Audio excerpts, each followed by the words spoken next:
দুধ দিয়ে গোসল করে মৌখিকভাবে রিয়ামণিকে তালাক দিয়েছেন হিরো আলম। দুপুরে রাজধানীর আফতাবনগরের এম ব্লকে রিয়ামণিকে মৌখিকভাবে তালাক দেন তিনি। হিরো আলম জানান, ডিভোর্সের কাগজপত্র চূড়ান্ত করেছেন তার উকিল। কোর্টের মাধ্যমে ৩ মাসের মধ্যে রিয়ামণি তালাকের কাগজ পাবেন।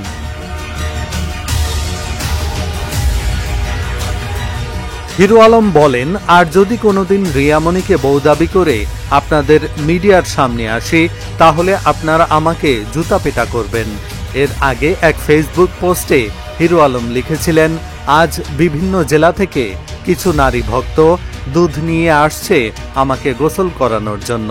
আফতাবনগর এম ব্লকে রিয়ামণিকে তালাক দিয়ে গোসল করব।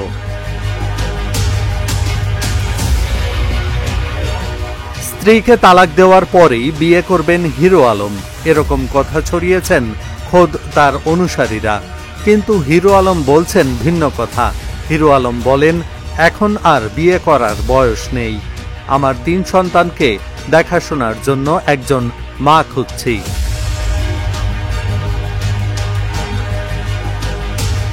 আমি একা তাদের মানুষ করতে পারবো না। আগে 2টো বিয়ে করেছি, তারা সবাই আমাকে বিক্রি করে স্টার হতে এসেছিল। মিডিয়ার সামনে মিথ্যা কথা বলেছে।